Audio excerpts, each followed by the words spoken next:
Did you ever say that you would pay her back for half the hotel rooms for the last trip that you took? No. After you took that trip, which is in March of 2002, how much after that did the relationship go south? I think we made it, what, another month, maybe 2 months. And what happened? It's my own fault. How is it your own fault? Well, too much liquor in my mouth overloaded my butt one night, and I showed my pretty good. She got what? scared. What did he say? Something about showing is pretty good. She got scared. She left. She got a restraining order, and we went to court over that, and that's it. There hasn't been no contact You lost since. your temper? Yeah. Because you had too much to drink? That was half of it.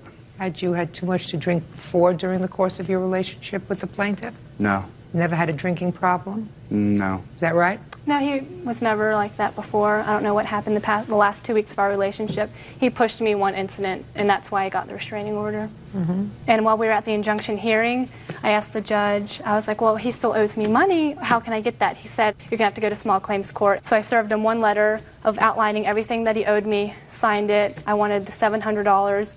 In 2 weeks, he paid me $50. Sent him a letter saying, well, I'll accept $50 Oh, just more. 1 second. Did you send her $50? Yes, I did. Okay. Why did you send her the $50? The reason for that is we had a big argument over me stealing $40 out of her purse. I didn't steal it, I just took it. You know, my money's your money should be my money. You know what I'm saying? We never had a problem with money. I took $40 out of her wallet while she was staying with me in Kentucky and took off and went drinking one night.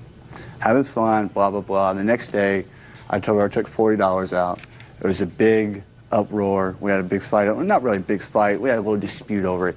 And for a few months after that, you know, it would come up $40, because she said it hurt her, and I knew it hurt her. So I sent her $50, there's your 40, and here's 10 extra. And that's it. What a man. Yeah. How about that? What a guy. Miss Aldrich, do you know what I'm going to give you on your complaint? No. Nothing. And I'm going to tell you why. How old are you? 20. Do you work? Yes, ma'am, I do. What kind of work do you do? I'm a cashier and a nanny, and I go to school. What do you go to school for? I want to be a nurse, a midwife. So you have a future planned? Yes, ma'am, I do. He's not part of your future. I know. I figured that out. You figured wrong. He's not part of your future. I know. When you're involved in a relationship, and let us say that the relationship went further and you became engaged and married, which is what you were planning, I'm sure. We talked about it, but it was fantasy. We weren't going to be bothered about this $138 for a plane ticket, or $80 for half a plane ticket, or $200 for a hotel room. You're in love. You're planning a future in your own mind. This isn't loan stuff. There's a difference between a loan. I am giving you $200. You will pay me back $20 a week until it is paid off, as opposed to, don't worry, I'll pay you back. Well, being my boyfriend, I thought I could trust him and that he would. But you had no reason to trust him, madam. He never paid you back. He did pay me one payment before we broke up of $106 and said we'd give me You know, I one don't paycheck. even Who remember knows what making that's that for? payment. Who knows what that's for? But what I'm telling you, you are a very fortunate young 20-year-old.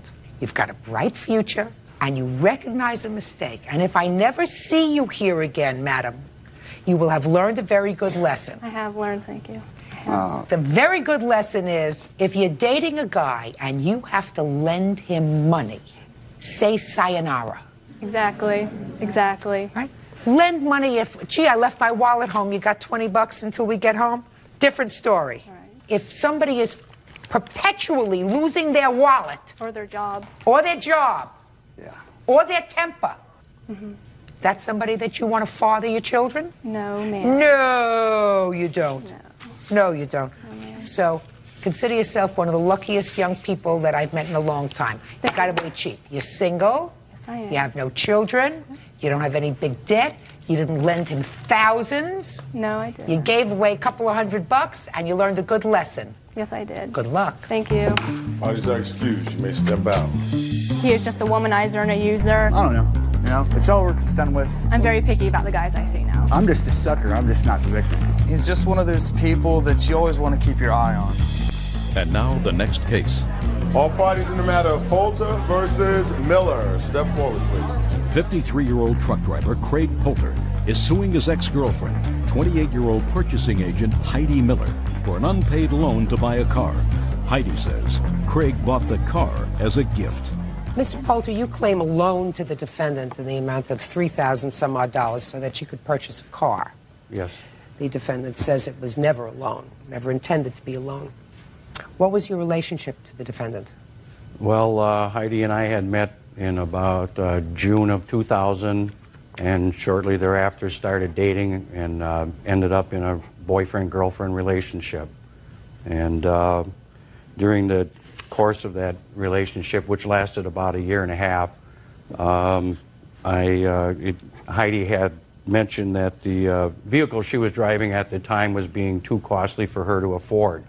We discussed the situation and came up with an idea that at the right time, when the right car came along, to purchase a different vehicle, and then she would be able to get rid of the one that she really couldn't afford owning. Was it a leased car that you had? Yes. It's a lease? Yes. And how much was the lease? $369 a month. So does that sound right so far? Yep, pretty much. Okay, go ahead. So it was the 25th of June 2001, and we spotted a nice-looking used car for sale by private owner. We decided to stop and take a look at this vehicle, knowing that she would sooner than later be getting rid of the Blazer. When we came back from the test ride, I told her that if we can make the right deal with the gentleman for the right amount of money, I think it would be a good car for her to have. Okay. And at that time, I said, as far as paying me back for the car, we can work that out later. Let's first take care of what's important, is to get you a car. Are you telling me that you had a discussion with her at that point about paying you back the money? There was some short discussion about it. It wasn't a real long conversation. Like I mean, it might sound right. It sounds right to me that you might say, listen, if we can make a good deal on this car, let's do it. But it doesn't sit right with me that you would say at that moment, and then we'll talk about paying me back, you know, later. Do you understand what I'm saying? Yes, I do, Your Honor. Okay. But there was some mention of that getting a payment plan set up down the road or something, but I don't remember exactly at that what it moment. was. I'm talking about at that moment. Yes. All right. I'm not sure if I believe that. Go ahead. So what happened? So you went and you made a deal with the man? Yes. You did alone? Yes. Okay. And I wrote a personal check for the car, and I have a copy and I'd like to see it. of that signed cash check. Okay. Um, And then she took possession of the car. You registered it in your name? Yes. And when did you turn back the leased car?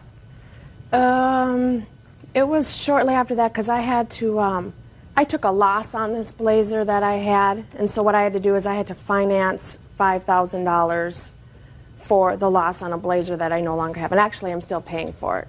So once I sold that, which was actually probably about a month or two after he had bought the car for me. Okay. So Now, when did you and the defendant end your relationship? it was towards the end of 2001. Between June, when you purchased the car, and December, did she make any payments to you? No. Did you have any discussions about it? Yes, I did, Your Honor. As a matter of fact, I have two separate emails from 2 separate days where I had mentioned to her by email about wanting repayment, and I'd like her to see. replies are on my emails. Your Honor, my comments are highlighted in blue and hers are in yellow. Real cases, real people. Judge Judy. Craig Poulter says ex-girlfriend Heidi Miller owes for a loan to buy a car. Heidi says Craig has been harassing her. Would you show this to the defendant, please?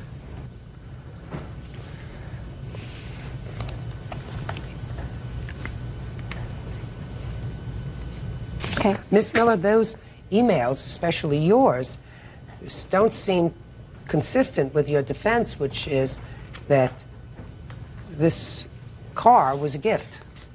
The reason, if I said those things, I don't remember. It was such a long time ago. It's not so long ago in the Well, scheme of things. But I said this basically said those emails to appease this man.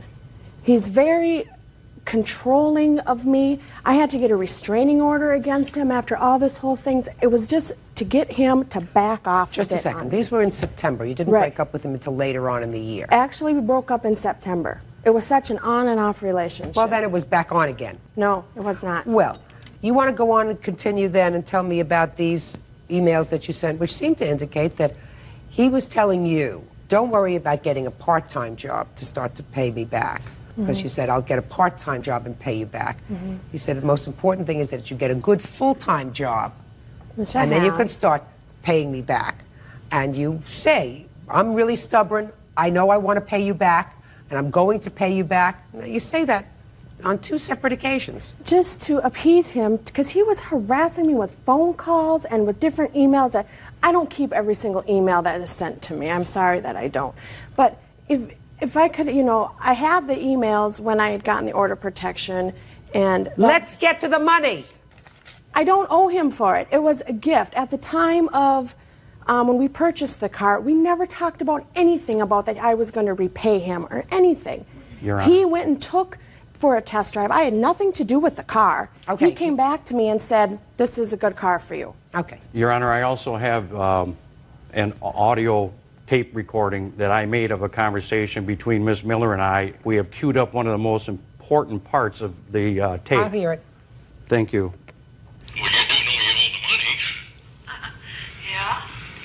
What are we going to do, Heidi? I don't know. I can't believe in all this time you haven't been able to send any money at all. Exactly, me either. Things are tight. Okay, plain and simple, Heidi. What is the next step? I don't know. I asked her point blank on the conversation, and it's in this tape. I said, Heidi, are you trying to say that you don't owe me the money for the car? And she very frankly answers, no, I know I owe you. No, it's clear to me, sir, Okay. that she owes you for the car. It was just miscued. It's clear to me that she owes you for the Thank car. you. She acknowledges on the tape she owes you for the And car. I She also acknowledges have- in the email she owes you for the car. Right, and I have my Only daughter today as a she witness. says she doesn't owe you for the car. No, that's... Only today. Now, if you had $369 of car payments for a Blazer that you couldn't afford, and if you gave him $100 a month, which would cut your expenses substantially, then you could pay the car off in 30 months and you wouldn't have a problem. Or if you gave him $50 a month, but you gave him nothing. Well, I had to pay for that Blazer loan, that $5,000 loss. Whose fault is that? Is that his fault? Yes, because he told me that was the best thing for me to do, was to get rid of that Blazer. Hey, listen. That's what he told me to do. You look like a very strong, strapping girl, and there is absolutely no reason why you let somebody else make decisions for you. Sounds to me as if you made your own decision to lease a Blazer. You could have leased a car that you could buy or lease for $150 a month. You decided to lease a big one. I was married when I rented that lease. Who cares? That's not his fault either. In any event, he was trying to be helpful. He expected repayment. You broke up with him. I don't know why. I'm not interested. You owe him $3,075. Judgment for the plaintiff. That's all. Thank you, Your Honor. All right, are excused. You may step out. Why would someone that you're not in a relationship continue to send you gifts? There was nothing harassing. We ended the relationship in September. He continued to send me flowers every single month. Even the judge at the restraining order hearing told me he agreed there was nothing threatening, He is just a controlling man. only in regards to the money that she owed me. And now the next case. All parties in the matter of Caban versus Reyes. Step forward, please. Hairstylist William Caban is suing his former friend, 25-year-old waiter Jeffrey Reyes, for an unpaid loan to bail him out of jail. According to your complaint, the defendant owes you for bailing him out of jail. Yes. Tell me exactly how that happened, sir. We went out on Thursday night to karaoke. And What was the date? May 16th. And one of my friends met me at the bar. And he wanted to leave. I asked Jeffrey, do you want to go? He says, no, I want to stay. Your Honor, he left me there. Just 1 second. I'll get to you. Go ahead. Get to you. Go ahead. And I said, do you want to come? He said, no, I'm going to stay here. I want to sing. So I said, okay, I'll do you a favor. I gave him my ATM card. I gave him $20 plus my car keys. And I said, I'll talk to you later. ATM card for what? To drink. He didn't have no money. Mm-hmm. And then the next day he calls me and said, he's in jail, to bail him out of jail. That's not true, Your Honor. I said, Mr. Reyes, Mr. Reyes, could you wait until I look at you and ask you questions, please? Now look at me. Could you do that? Yes, ma'am. And what did he say to you? He said, Will, can you please come and get me out of jail? Do you have the money to get me out of jail? And I did not have the money to get him out of jail. I had to go running around town, borrow money to get him out, because he kept on calling me every 15 minutes that my cell phone died and his cell phone died. There's 3 cell phones in the car, and they all died because he was calling us so much. What do you mean 3 cell phones in the car? We had 3 cell phones in the car. There's 3 people trying to get him out of jail. The only one that got him out of jail was me. Well, who else was in the car? another friend of his roommates. I don't know his name. So you're driving around with 2 other friends in the car? No one had money to get him out. Just answer my question, sir. You're driving around with 2 other friends. Mm-hmm. We're going to do this my way. Okay. Do you understand? Because my way, I'm going to get the truth. Okay. Where were you going? We getting money to bail him out of jail. And when you bailed him out, what did he say to you? He said to me, thanks. And I said, you need to pay me back. And what did he say? He said, yes, he'll pay me back. And I stressed it to him. I need this money back. All right, Mr. Reyes, now I'm going to hear your version of the events, sir. What were you arrested for? Driving with a suspended license. So I gather you took the car keys and went home. I stayed in the bar till 2 o'clock in the morning till they had last call. They did not come back. He had left his keys on there. He did not tell me he was going. They both just left. So how am I supposed to get home? I took the keys and I drove home. Then I went home. There was a cop already there. They had my name on a piece of paper like someone had called the cops on me already. So I went there. He asked to see my driver's license. I showed him my driver's license, and he took me to jail. Then you called him. Yes, I called him. And what did you say when you I called him? said, well, what happened yesterday? He goes, oh, I left you the car. He said, I didn't come back yesterday. He said, why, where are you? I said, I'm in jail. He goes, oh, don't worry, I'll get you out. He said, don't worry about it. Trust me, I'll get you out. I don't have the money to pay him back. I didn't ask him to bail me out. If he bailed me out, it's because he felt sorry for leaving me with the car. He knew I couldn't drive with a suspended license. I didn't want to drive. Why was your license suspended? Not paying a ticket. And I got pulled over before, and he gave me a ticket for driving with a suspended license. And he said, next time you will go to jail. So I didn't want to drive. Where do you live? I live in Orlando. And is that where the karaoke bar was? Yes. Now, Orlando, Florida is a major metropolis.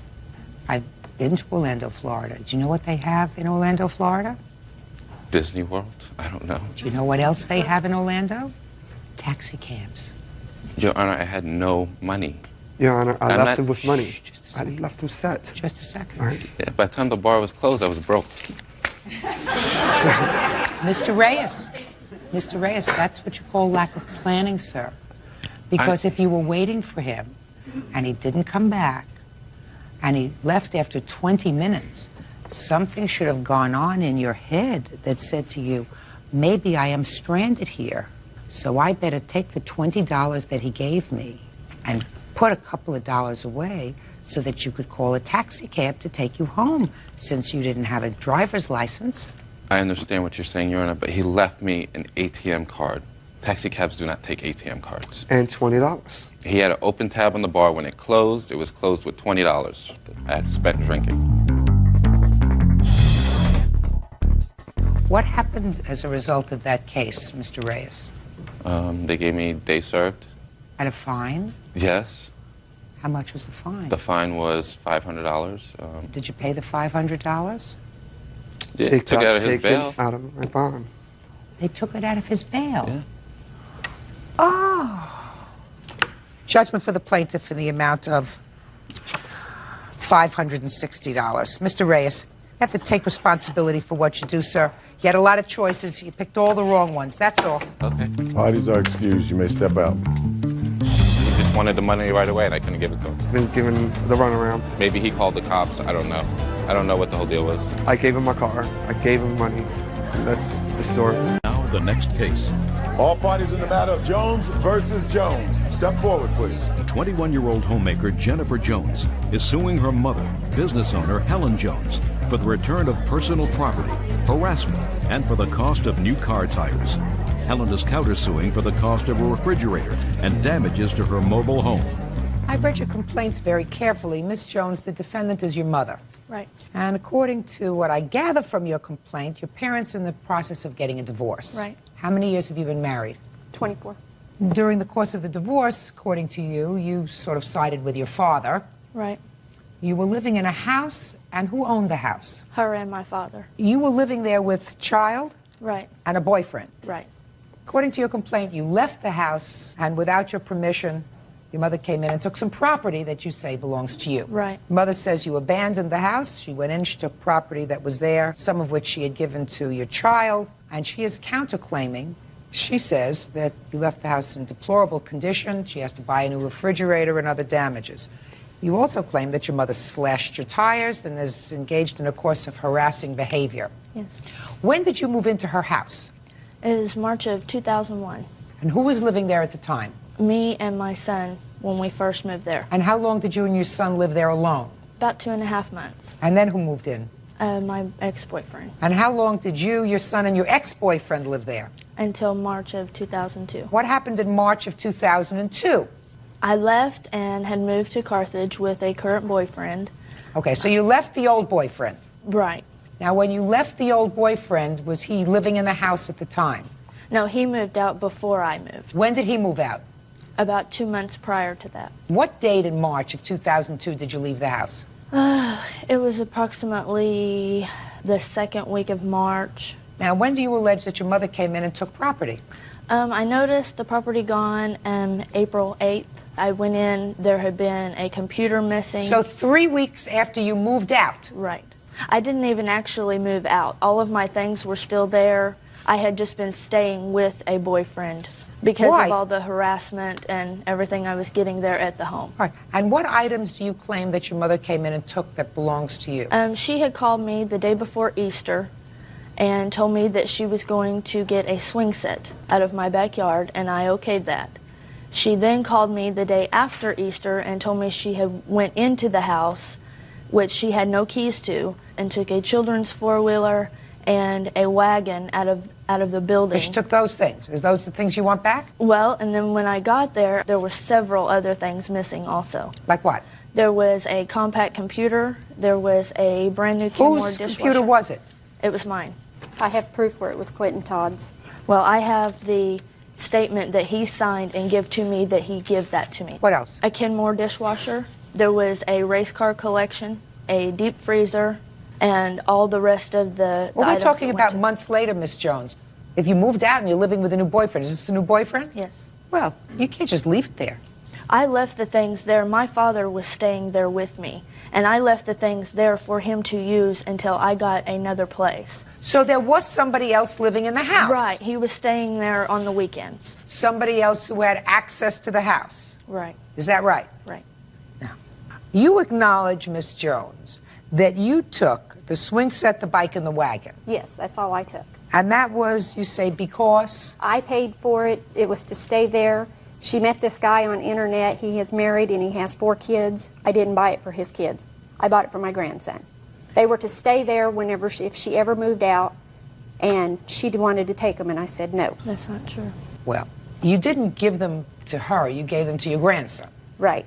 It's the wrong thing to do, because I know, I have grandchildren, so I know you didn't say to your grandson when you gave him the red wagon or when you gave him the bike, you can have these as long as your mother is living here and doesn't move away to live with somebody else. You didn't say that to him. No, the reason why I put that in because she has bounced from home to home, from boyfriend to boyfriend. Real cases, real people. Judge Judy. Jennifer Jones claims her mother, Helen Jones, burglarized her home and slashed her tires. Helen says she entered the trailer because Jennifer abandoned it. Now, your grandson's got to have his swing set back and his bike and his wagon because those things belong to him. Well, the reason why that I had took them, we went to the mobile home, the back door was standing wide open. That's why I took the things, because I didn't want nobody to take the things. Okay. So at this point, those things are going to have to go back to your grandson. Okay. But your mother says she doesn't have anything else, Miss Jones. What proof do you have that she took those things? There was a statement filed with the police department there where they had retrieved some of the items that her son had went in and stolen from me, that he had stolen even some of her things that she had loaned me out of the house. Just a second. What proof do you have that your mother took any of those things? Nobody else had access to the house. That's not true. Your father did. The door's standing wide open. Just a second. Your father did. Right. You had a key to the home, right? Right. You said your mother didn't have a key. Right.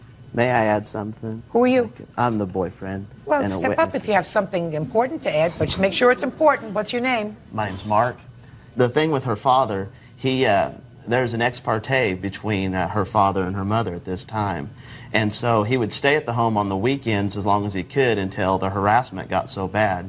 And the harassment was so bad and stuff that her dad found another place to stay when he was in at different times, kind of just staying with who he could to try to make peace through this divorce that they're going through. So far, I don't hear much from you, sir. Just a lot of chatter. But well, when we were there, Yeah. there was a phone call placed by her mother, and her mother were in a pretty good argument. Just a And- second. Her mother called and said she wanted to go take the swing set. Right. So she But- called you and asked you if she could take the swing set, and you said Only okay. the swing set, right. Okay, but you said okay. So she didn't not ask you if she could take the swing Right. set. She just made the phone call, got your permission. Listen, get to the facts. I have a very busy calendar. Okay.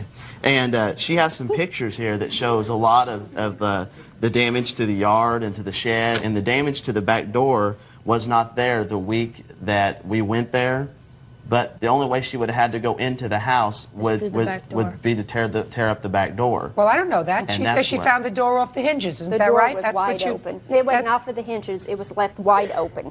And there's a police report that states the door was pried Right, open it was and pried pried open. hanging. Maybe your ex-boyfriend came back. Maybe your ex-boyfriend wasn't happy that he left you the computer when he found out that you had taken off a couple of weeks later with somebody else. There are a lot of people who had the opportunity either to go into your house or to break into the house. It's not your house, the house.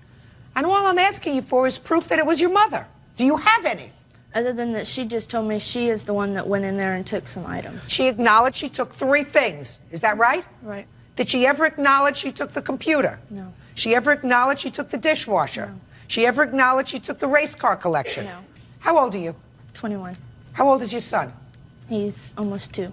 Is the person that you were living with in the house that child's father?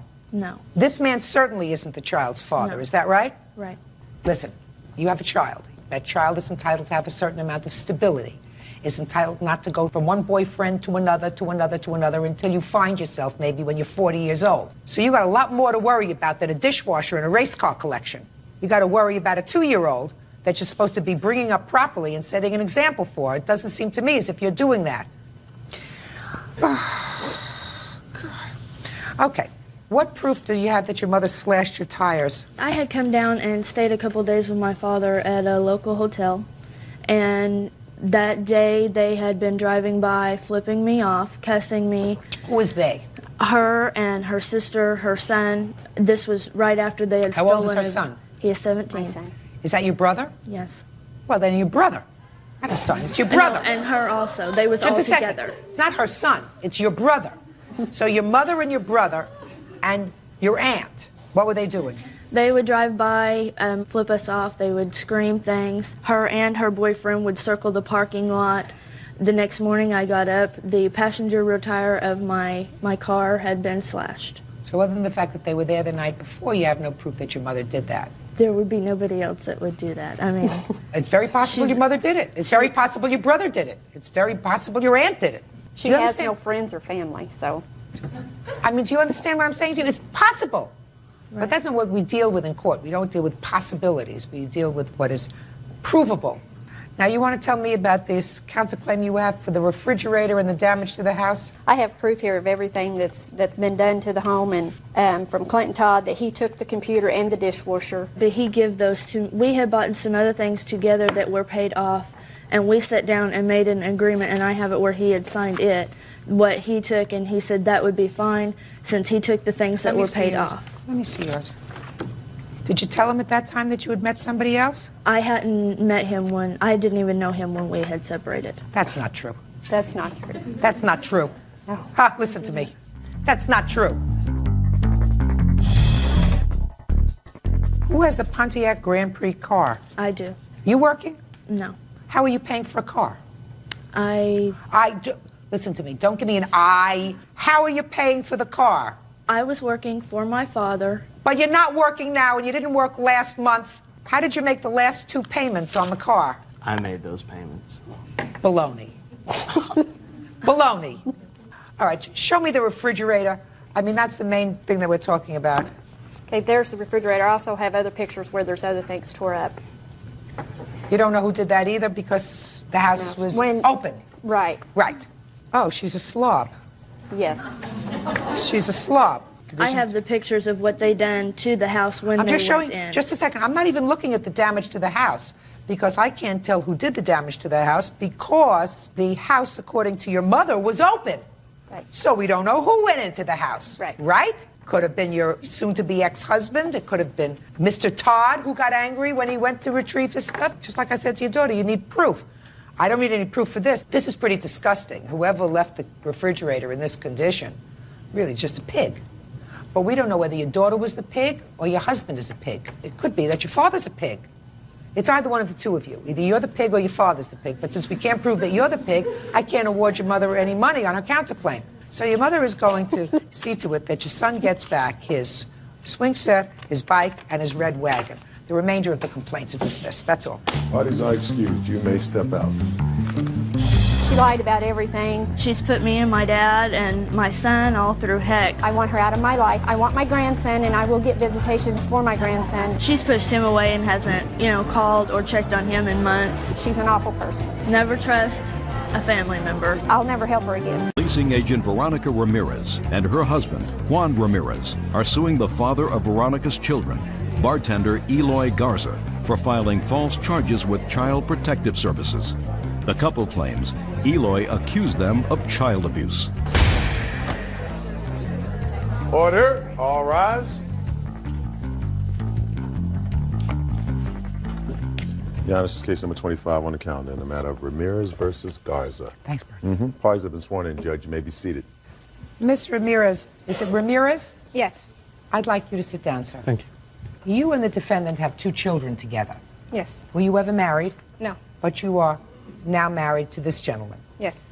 Your claim is that because of false charges that Mr. Garza filed against you, you were forced to incur substantial legal fees and debts. False charges with regard to child abuse. He filed those complaints with Child Protective Services. And you want him to reimburse you for all of the expenses that you incurred as a result of these false charges. Is that right? Correct. Mr. Garza says that he merely reported what he saw and what his children told him. Right now I'm going to need a time frame. When did you and Mr. Garza separate? I believe it was in '99. And how old are your 2 children? 6 and 4. So they were really tiny. They were a year Yes. old and 3 years old. About 3 years old. When did you remarry? December 16th of 2000. And when was the first report of child abuse? Back in 2000. When in 2000? In August of 2000. All right, so let me go to Mr. Garza. Mr. Garza, when did you first make a complaint to Child Protective Services? It was back in August 2000. And what was the nature of that complaint? Well, pretty much child abuse. My kids were talking about how their stepdad would, slap them or hit them or, in that nature. I have papers here from the Child Protective Services. From August? From May of 2001. Well, let me take a look at it, please. I also have police reports here and medical reports.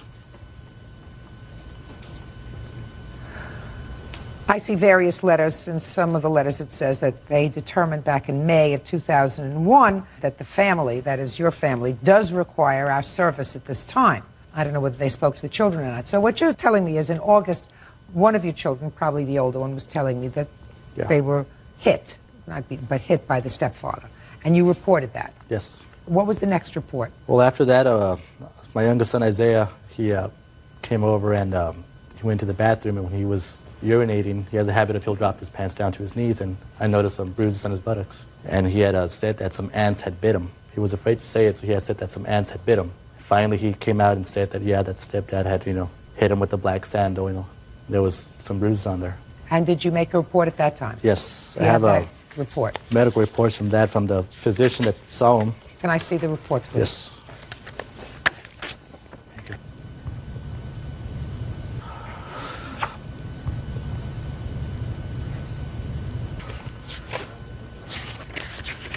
Now you can stand up, Mr. Ramirez.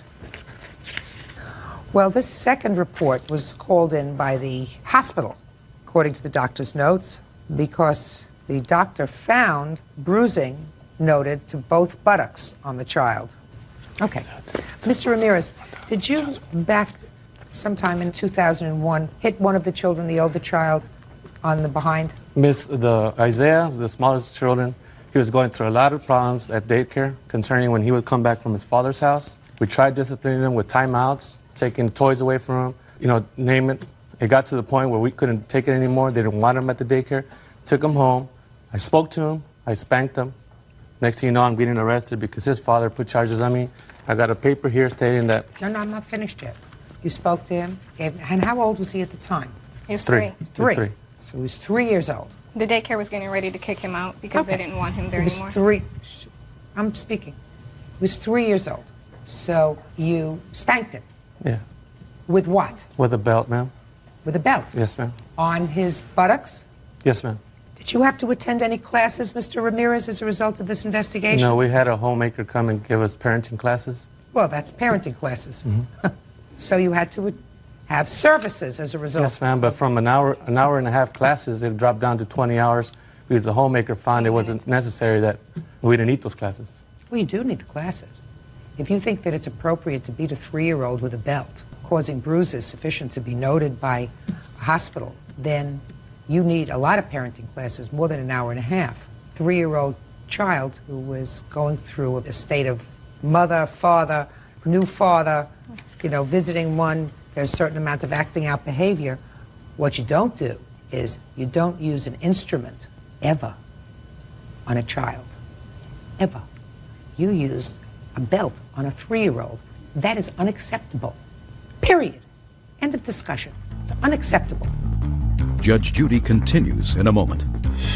Listen to me very carefully. Your husband just admitted he beat your 3-year-old with a belt. He abused him. Spanked, not abused. Beat.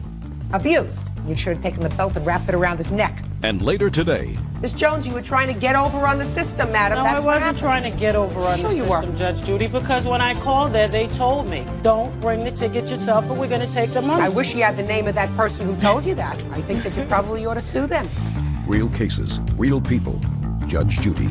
Veronica Ramirez says the father of her children, Eloy Garza, falsely accused her of child abuse. Eloy says Veronica's husband, Juan, hit his son.